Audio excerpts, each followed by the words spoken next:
ये बच्चों बात करते हैं क्वेश्चन नंबर 26 की। इसमें आपसे कहा गया है कि which of the following is not an investing cash flow, यानी इनमें से कौन सा cash flow from investing activity का एग्जांपल नहीं है।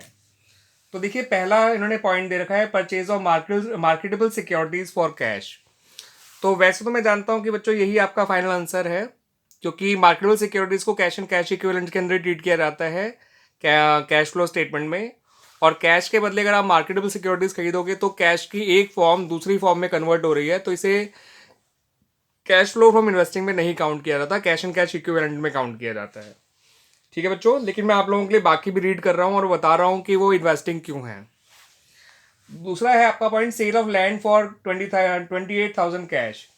तो आप जानते हैं लैंड एक इन्वेस्टमेंट होता है आपके लिए, एक फिक्स एसेट होता है, तो फिक्स एसेट की परचेज सेल इन्वेस्टिंग एक्टिविटी में काउंट होता है, इसलिए इन्वेस्टिंग का इनफ्लो है।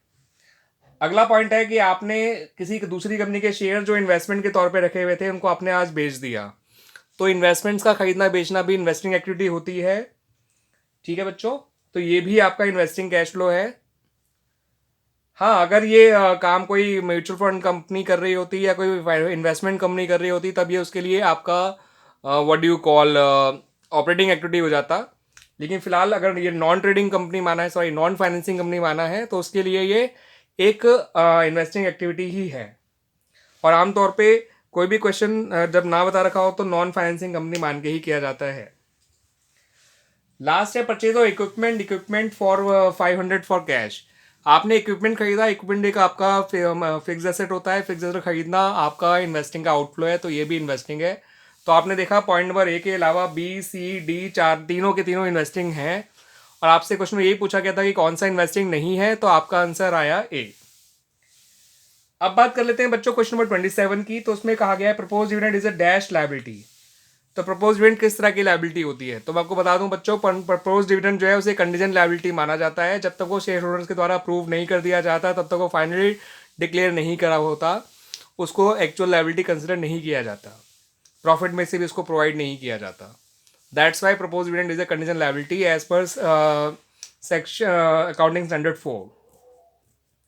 ठीक है बच्चों, अगले वाले क्वेश्चन में पूछा गया है कि कौन सा रेशियो जो है आपका ये बताता है या कि फर्म को स्टॉक आउट या लॉस सेल्स हो रही हैं। तो इसमें पहला गया है एवरेज पेमेंट पीरियड, दूसरा इन्वेंट्री टर्नओवर रेशियो, तीसरा आपका एवरेज कलेक्शन पीरियड और चौथा है आपका क्विक रेशियो। तो इनमें से आपका इन्वेंट्री से जुड़ा हुआ जो रेशियो है वही ये बताता है कि कंपनी स्टॉक आउट्स और लॉस सेल्स फेस कर रही है, तो इसका आंसर इन्वेंट्री टर्नओवर रेशियो होगा। 29 क्वेश्चन में आपको ये दे रखा है कि फर्म का रेशियो 3:2 है, यानी 1.5 है। वो चाहती है कि रेशियो 2:1 हो जाए। रेशियो अभी है 1.5:1 और कंपनी चाहती है कि ये रेशियो बढ़कर 2:1 हो जाए। आप रेशियो को इंक्रीज करना चाहते हैं, तो इन्होंने कुछ आपको ट्रांजैक्शन दिए हैं, इनमें आपसे पूछना चाह रहे हैं कि कौन सी ट्रांजैक्शन रेशियो को इंप्रूव करेगी। तो मैं बच्चों आप लोगों को बता दूं, अगर जो है रेशियो को इंप्रूव करना है, ठीक है बच्चों, तो पहला पॉइंट कहा गया है he can repay bill payables. Bill payable repay कर दीजिए। जब आप बिल पेबल रिपे करेंगे तो आपकी करंट एसेट करंट लायबिलिटी दोनों कम हो जाएंगी and as a result ratio improve होता है।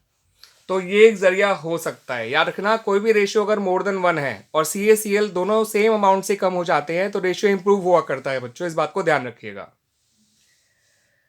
तो ये रीजन हो सकता है। सेकंड का है he can purchase goods on credit. जब आप गुड्स क्रेडिट पे खरीदोगे तो रेशियो अगर ऑलरेडी मोर देन 1 है तो दोनों के बढ़ने से रेशियो डिक्रीज होता है, तो ये ट्रांजैक्शन नहीं हो सकती जो रेशियो को इंप्रूव करे, ये रेशियो को रिड्यूस कर देगी। तीसरा का है उसने शॉर्ट टर्म लोन ले ले।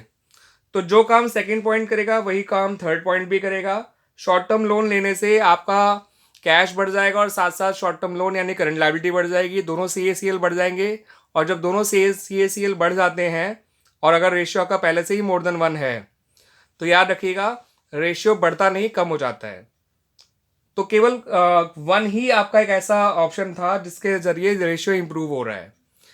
मेरी इस बात को बच्चों बहुत ध्यान रखिएगा कि अगर रेशियो ऑलरेडी मोर देन 1 है और दोनों सी ए सी एल अगर सेम अमाउंट से कम हो रहे हैं तभी रेशियो बढ़ेगा, अगर दोनों सेम अमाउंट से बढ़ेंगे तो रेशियो डिक्रीज हो जाएगा। तो केवल इसमें ऑप्शन 1 को ही अप्लाई करना चाहिए कंपनी को।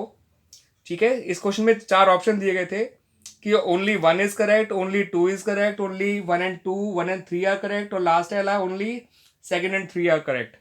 तो हमने देखा केवल ओनली 1 इज करेक्ट, क्योंकि 2 और 3 इनकरेक्ट हैं। तो इसका आंसर ऑप्शन ए है, ओनली 1 इज करेक्ट। इस वीडियो में बच्चों इतना ही रखते हैं, क्वेश्चन नंबर 29 तक ही। अगले वीडियो में हम 30 और 31 डिस्कस करेंगे। थैंक यू बच्चों।